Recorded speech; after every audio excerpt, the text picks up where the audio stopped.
wajib iman, wajib aman, wajib imun. Berolahraga, riang gembira, mencegah kita jatuh sakit. Makan bergizi tiap hari, tidur cukup itu pasti. Dan janganlah panik, berdoa tiada henti, wajib iman, aman, imun. Pakailah maskermu, Jagalah jarakmu, cuci tanganmu selalu. Kita raih bahagia dengan iman, aman, imun. Badan sehat, bangsa kuat. Kita raih bahagia dengan iman, aman, imun. Badan sehat, bangsa kuat.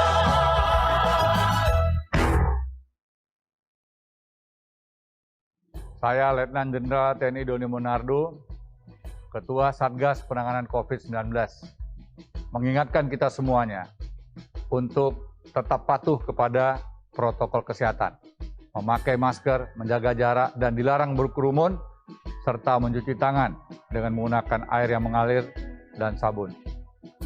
COVID belum akan berakhir. Sampai kapan, kita pun belum bisa memberikan jawabannya. Dalam waktu dekat ini, kita juga akan menyelenggarakan serangkaian liburan, libur Natal dan libur Tahun Baru. Satuan Tugas Penanganan COVID-19 mengajak kita semua untuk liburan aman dan nyaman tanpa jalan-jalan.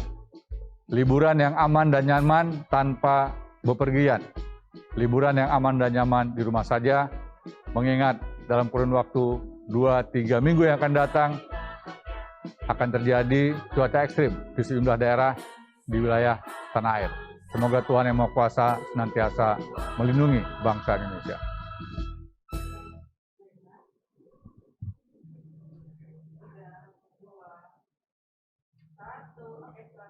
Halo pemirsa, selamat siang. Senang sekali saya Egit Hapsari bisa kembali hadir menemani Anda hari ini. Gimana kabarnya? Semoga tetap sehat dan selalu semangat ya dalam beraktivitas. Nah, seperti yang telah kita dengar bersama tadi, pesan dari Ketua Satuan Tugas Penanganan COVID-19, Bapak Doni Monardo. Mari kita liburan aman dan nyaman tanpa jalan-jalan, tanpa bepergian dan tetap di rumah aja. Serta jangan lengah dan lelah untuk disiplin menerapkan protokol kesehatan kapanpun, dimanapun. Jangan lupa pula untuk mengurangi kegiatan yang berpotensi menimbulkan kerumunan. Nah, tema dialog kita hari ini adalah update Rumah Sakit Darurat COVID-19 Libur Aman Tanpa Bepergian, yang disiarkan secara langsung dari Media Center Satuan Tugas Penanganan COVID-19 Graha BNPB Jakarta. Pemirsa, libur panjang ini selalu mendorong masyarakat untuk bepergian. Padahal peningkatan pergerakan dan kerumunan masyarakat berdampak pada amplifikasi kasus COVID-19 di Indonesia. Nah, jika terus berlanjut ini maka akan berpengaruh terhadap fasilitas dan layanan kesehatan, bahkan kasus kematian akibat COVID-19 yang terus meningkat. Di tingkat nasional, kasus kematian meningkat 3% dibandingkan dengan minggu lalu. Nah, pengalaman ini harus menjadi alarm untuk kita semua. Karena itu perubahan perilaku dengan disiplin menerapkan protokol kesehatan ini mutlak dilakukan. Nah, bagaimana pentingnya menerapkan protokol kesehatan agar tidak terjadi lagi peningkatan kasus positif setelah liburan nanti? Telah hadir di studio siang hari ini narasumber pertama kita, Maijen TNI Dr. Tugas Ratmono SPS MARS MH selaku Koordinator Rumah Sakit Darurat COVID-19. Selamat siang Pak Tugas. Selamat siang Mbak Git. Gimana kabarnya, sehat ya? Alhamdulillah sehat Dan selalu. tetap semangat ya Pak Tugas tetap ya. Semangat, harus semangat terus. Harus Ya. semangat terus. Ya. Nah, narasumber kedua kita tak lain dan tak bukan adalah Dr. Sony Hari B. Harmadi selaku Ketua Bidang Perubahan Perilaku Satuan Tugas Penanganan COVID-19. Gimana kabar Pak Sony? Baik, alhamdulillah Mbak Egit. Wah, selalu Pak baik dan Tugas. semangat ya. Terima Alhamdulillah. kasih sudah hadir tuh Pak Sony dan Dokter Tugas ya. Nah pemirsa, sebelum memulai perbincangan kali ini, sebagai informasi, kondisi studio telah disanitasi, mikrofon yang kami gunakan juga sudah didisinfeksi dan kami juga senantiasa menjaga jarak. Talk show ini juga memperhatikan protokol kesehatan dan ditujukan untuk semua kalangan. Seperti biasa sebelum mulai diskusi kita gunakan hand sanitizer terlebih dahulu ya. Silakan Pak Sony dan Dokter Tugas.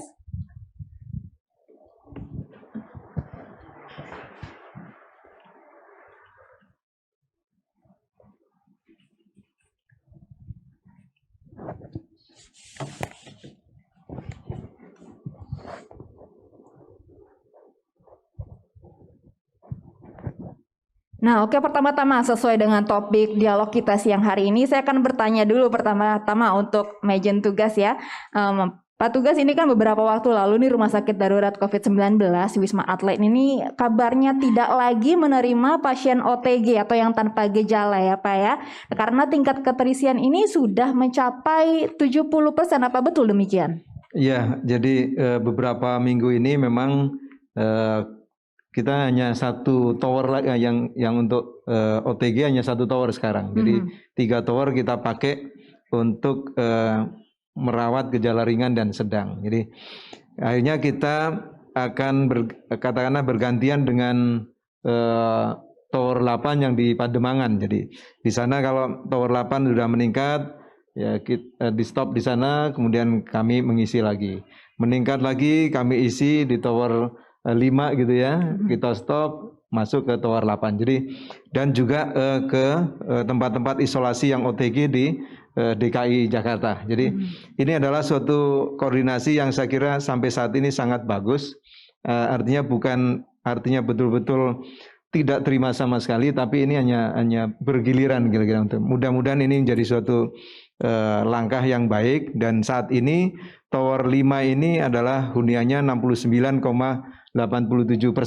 Jadi ini masih ada 400 bed lebih lah kita kira yang bisa menampung, dan ini kita terus pantau dengan tower 8 sehingga tower OTG ini betul-betul optimal untuk memberikan layanan pada pasien. Nah, tower 5 dan tower 8 ini memang diperuntukkan untuk yang tanpa gejala ya Pak ya? Iya, jadi tower 5 dan tower 8 di Pademangan, tower 5 itu di kawasan Rumah Sakit Darurat COVID-19 Wisma Atlet di Kemayoran. Ya. Oke, jadi bukan berarti Wisma Atlet tidak lagi menerima pasien tanpa gejala, tapi hanya bergiliran saja, yang ini perlu digarisbawahi ya Pak? Ya, kita atur gitu, atur koordinasi sedemikian rupa sehingga ini adalah memberikan suatu kenyamanan, karena kita betul-betul harus memperhatikan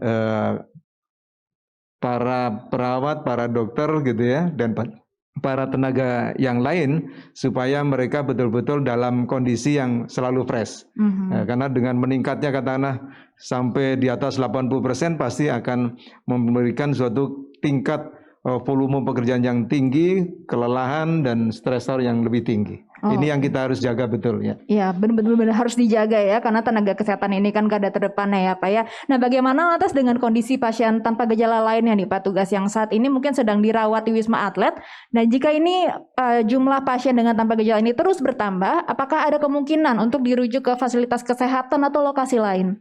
Tentunya kita sudah selalu koordinasi dengan Dinas DKI katakanlah ya, kemudian dengan yang tower tower 8, 9 di sana ya. Kemarin dalam kesepakatan suatu rapat kemarin kita sudah kita tentukan bahwa nantinya kita akan fokuskan yang OTG kira-kira di tower 8 dan 9.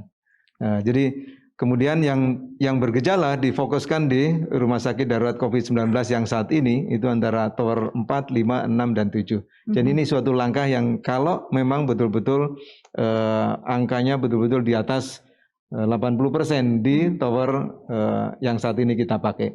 Sehingga nanti kita harapkan itu akan terfokus gitu ya, untuk yang bergejala dan tanpa gejala betul-betul fokus dalam suatu pelayanan yang kita berikan gitu.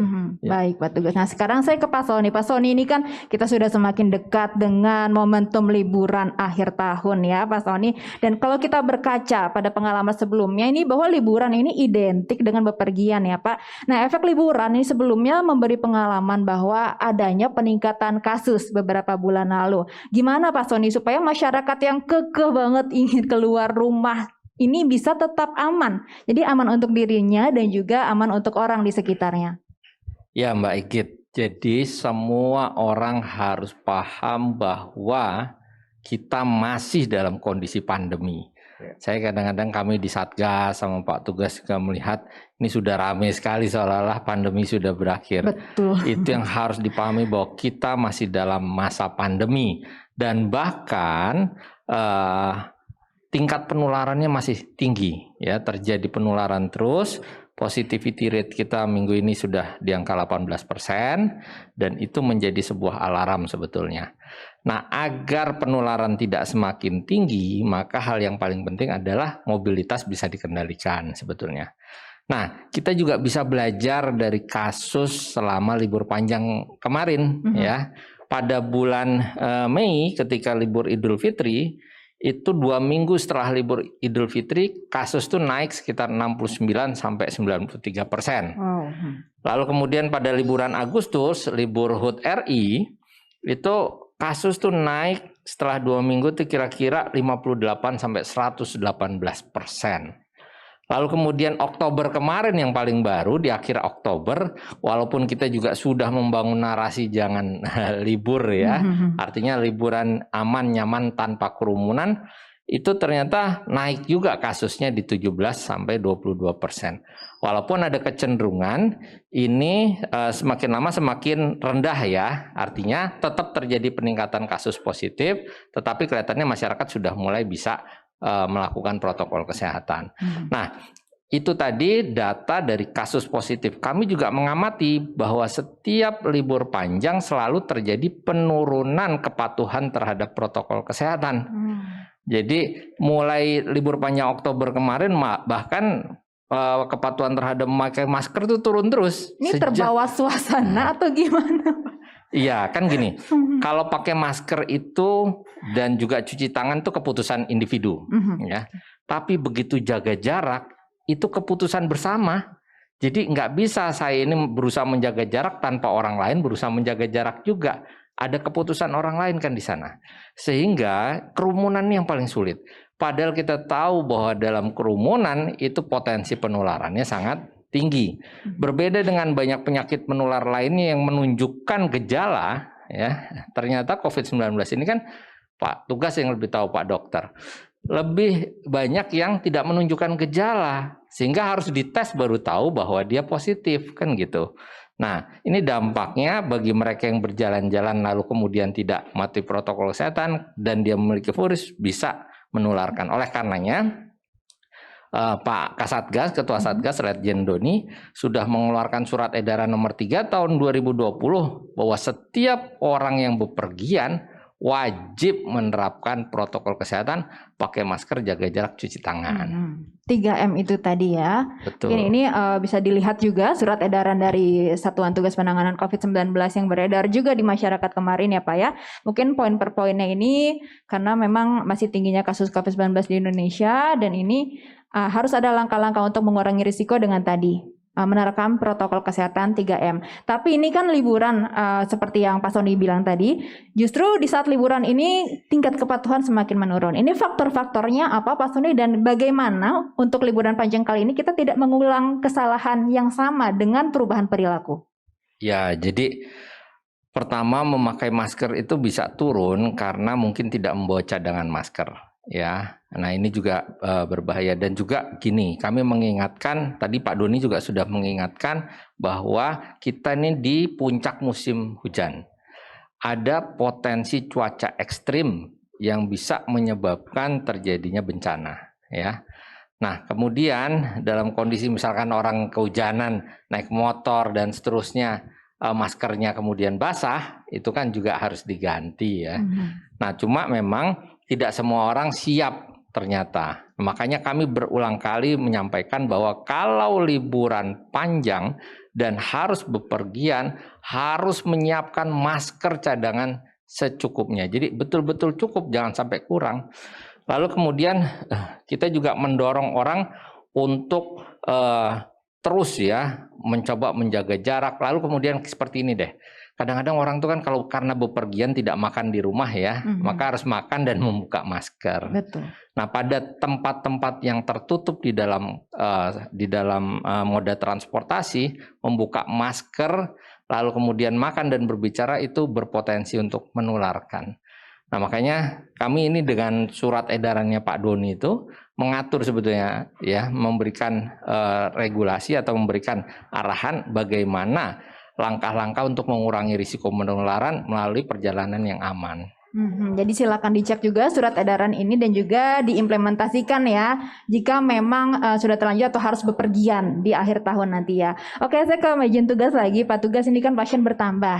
Nah, ini berarti kebutuhan tenaga kesehatan ini otomatis ikut bertambah. Nah, kalaupun pemerintah menambah fasilitas dan juga tenaga kesehatan, tapi jumlah pasien ini terus bertambah, ini pasti tidak akan ada titik akhirnya ya, Pak Tugas ya. Lantas bagaimana tanggapan Pak Tugas soal hal ini? Iya, ini yang menjadi masalah ya. Jadi dari sejak awal sebenarnya kita sudah atau Satgas ya sudah berulang kali oleh Ketua Satgas diingatkan bagaimana kita betul-betul yang paling penting adalah bagaimana menjaga di sistem penularan ya. Jadi bagaimana memutus rantai penularan itu dengan baik, yaitu dengan bagaimana mengendalikan bahwa di komunitas atau di masyarakat itu betul-betul jangan sampai tertular dan menularkan gitu. Ya artinya kita tempatkan bahwa masyarakat itu adalah garda terdepan sebenarnya. Dan rumah sakit atau fasilitas kesehatan ini adalah benteng terakhir. Jadi kalau ada yang sakit itu baru ke rumah sakit. Nah tadi kan memang permasalahannya kita sudah siapkan fasilitas kesehatan dengan tenaga kesehatan yang terus kita tambah dan seterusnya, ada batasnya saya kira. Nah, karena jumlah tentunya ini tidak bisa tidak berbanding atau tidak seproporsional dengan jumlah yang masuk, sehingga pasti akan munculkan suatu kewalahan. Di sinilah saya kira yang paling penting adalah kami di jajaran fasilitas kesehatan betul-betul meningkatkan kualitas dan fasilitas untuk melayani dengan baik. Namun ini adalah ada keterbatasan. Sehingga ini yang sangat penting adalah mari bersama-sama di masyarakat jangan sampai tertular. Itulah yang paling penting. Sehingga tadi yang sampaikan oleh Bapak Sony tadi, bagaimana perilaku itu untuk melakukan disiplin protokol kesehatan sangat penting di situ. Jadi inilah yang kita harus sama-sama betul-betul mari bersama-sama untuk memahami persis bahwa masyarakat adalah garda terdepan untuk tidak tertular, sehingga garda atau benteng terakhir ini tidak dibanjiri oleh pasien dan menjadi suatu kewalahan bersama di situ. Jadi inilah yang sangat penting kita harus mari sadari bersama-sama. Ya. Baik, masyarakat juga perlu sadar ya. Memang pemerintah menyediakan wisma atlet dan fasilitas kesehatan, tapi bukan berarti fasilitas kesehatan dan tenaga medis ini unlimited ya. Ini ada batasnya ya. Jadi memang harus betul-betul ditekan. Oke Pak Tugas. Nah saya ke Pak Sony lagi. Pak Sony, ini kan jika melihat perkembangan terakhir, pandemi ini masih akan terus berlangsung, kemungkinan begitu. Nah apa dengan demikian, Duta Perubahan Perilaku ini perlu ditambah Pak? Ya, jadi betul sekali ya, kita nih juga sangat khawatir kalau terjadi penularan dalam jumlah yang sangat tinggi, lalu kemudian membanjiri fasilitas kesehatan kita. Bukan hanya ketersediaan tempat tidur loh, ketersediaan SDM kita juga terbatas. Ya, tempat tidurnya ada, nggak ada yang ngurusi dokternya, perawatnya kan sulit juga. Nah, jadi kita berharap jangan sampai terjadi penularan yang tinggi. Ini betul-betul harus menjadi catatan di masa liburan kita kali ini. Harus ada kesadaran kolektif, kesadaran bangsa untuk jangan sampai sebagai ujung tombak tadi Pak Dokter Tugas sudah sampaikan, jangan sampai sebagai ujung tombak ini bobol ya sampai ke benteng terakhir. Kalau benteng terakhir bobol ya apalagi yang menjadi penahan kita. Oleh karenanya betul, Duta Perubahan Perilaku ini kami dorong ya Mbak Igit. Jadi sekarang jumlahnya memang 52.600 kira-kira seluruh Indonesia. Tetapi kan mengedukasi sekian banyak orang ya per hari ini kalau tidak salah ini datanya sudah meningkat ya jadi 52.600. Per hari ini sudah 33 juta orang yang diedukasi. Ya, tetapi gini, negara semaju Asia Timur yang sudah sangat patuh masyarakatnya terhadap protokol kesehatan, itu pemerintahnya walaupun tahu masyarakatnya sudah disiplin, pemerintahnya mengulang-ulang edukasinya berkali-kali. Jadi tidak ada alasan untuk berhenti mengedukasi walaupun kepatuhan sudah sangat tinggi. Nah, apalagi di masyarakat kita nih yang kepatuhan, ini pengetahuannya sudah tinggi, tetapi kepatuhan ini masih belum konsisten. Kadang tinggi, kadang rendah. Kami kan punya monitoring perubahan perilaku itu mengamati terus tuh, naik turun kadang-kadang. Nah, kemudian para duta perubahan perilaku ini memang kami dorong khusus untuk liburan ini membangun narasi tentang liburan aman, nyaman tanpa jalan-jalan, tanpa bepergian dan seterusnya. Tapi memang terus terang ini kan butuh partisipasi seluruh rakyat Indonesia. Betul-betul. Nah, di samping 52.000 orang yang sudah mendaftar sebagai duta perubahan perilaku ini, mungkin gimana Pak Sony supaya bisa mendorong supaya masyarakat ini bisa menjadi duta perubahan perilaku dulu buat dirinya sendiri? Betul. Memang yang tugas pertama dari duta perubahan perilaku adalah menjadi teladan. Kalau menjadi teladan, dia harus melakukan kepatuhan terhadap protokol kesehatan secara konsisten. Dan kami berharap dalam pelaksanaan libur panjang kali ini, bukan hanya keamanan dalam pelaksanaan liburannya, kami juga berharap teman-teman Satgas daerah melakukan pengawasan terhadap kepatuhan protokol kesehatan. Karena kalau pengawasannya tidak ketat, bobol, ini yang menjadi dampak tuh benteng terakhir. Betul-betul kita harus paham itu tuh, dan kita berharap jangan sampai lalu kemudian nanti setelah liburan ini efek 2 minggunya menciptakan efek domino yang panjang lagi ke depannya. Jadi kita berharap pandemi ini cepat berakhir dengan partisipasi semua pihak. Nah, itu harapan kita bersama ya Pak. Nah, Pak Tugas ini kan Pak Tugas sudah memimpin rumah sakit darurat selama hampir 10 bulan ya Pak ya. Mungkin sudah paham juga akan fluktuasi pasien di Wisma Atlet. Nah, pada momen apa saja Pak lonjakan kasus ini terjadi untuk mengingatkan lagi nih agar masyarakat ini bijak menghadapi momen libur panjang akhir tahun?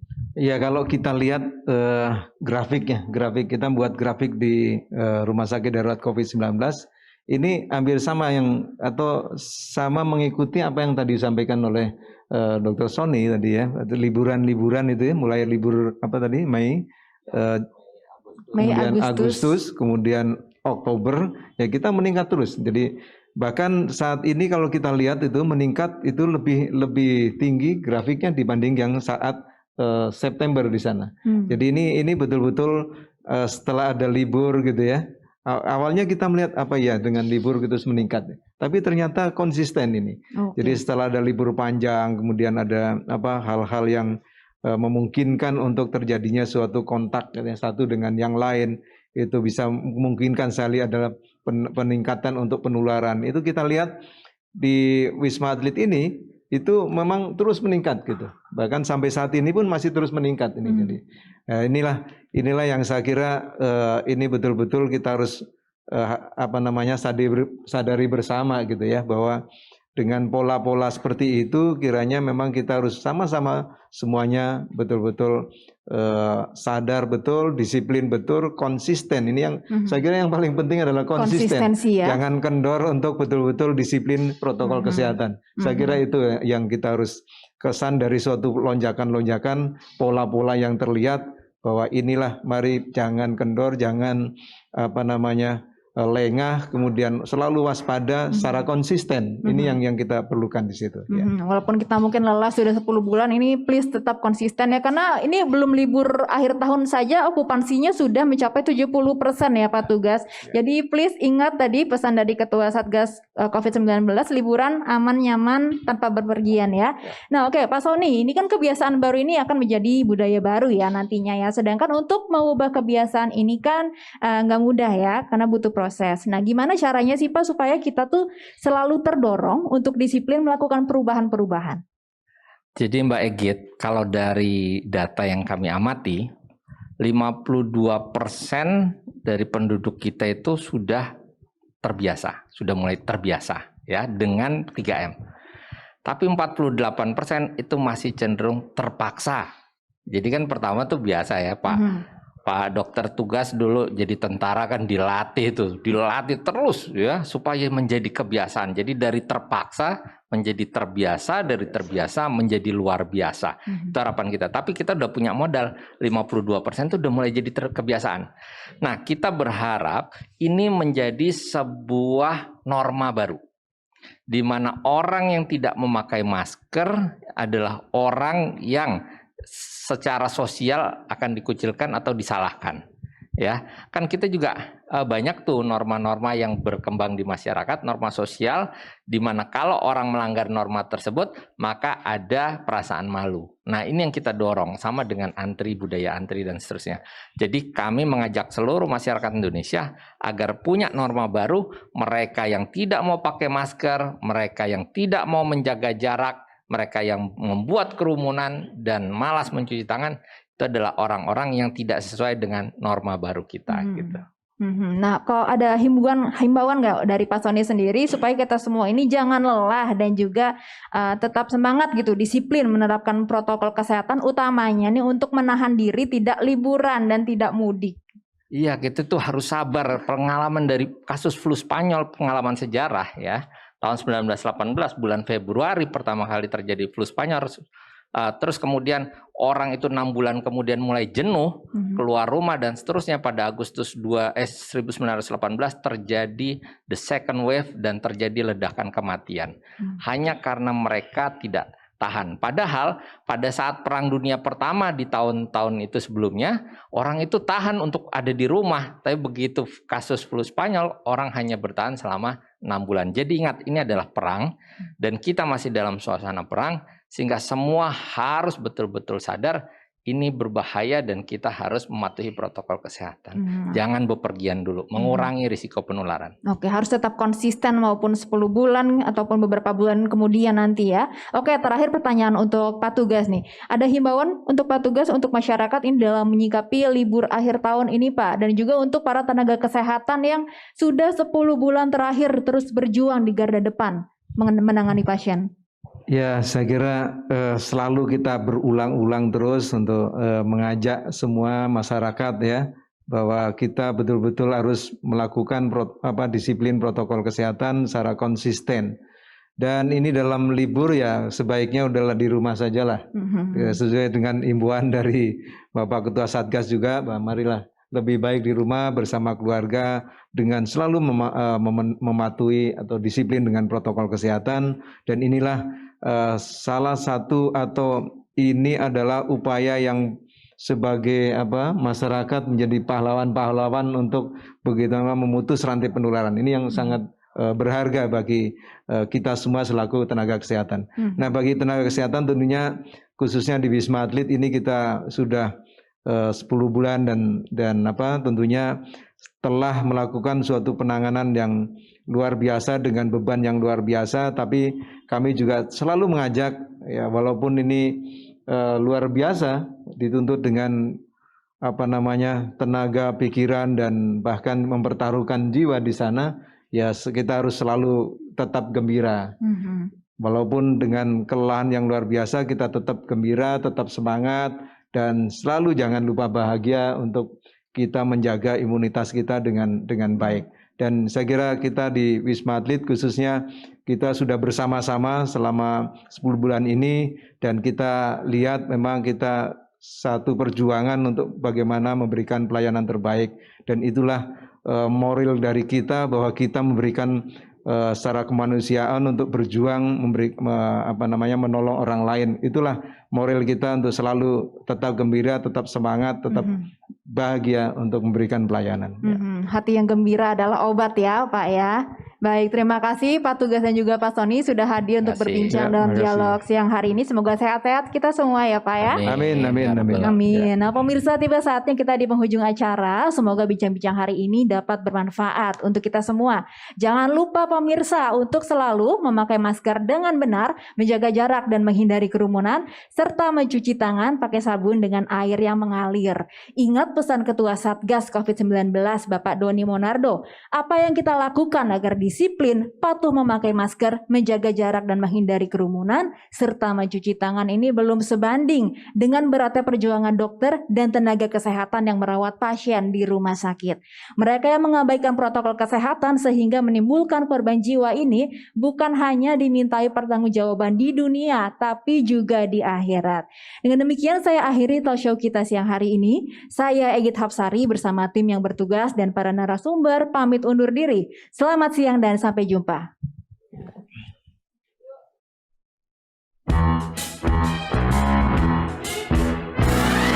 Hari dengan 3 wajib, wajib iman, wajib aman, wajib imun. Berolahraga, riang gembira, mencegah kita jatuh sakit. Makan bergizi tiap hari, tidur cukup itu pasti. Dan jangan panik, berdoa tiada henti. Wajib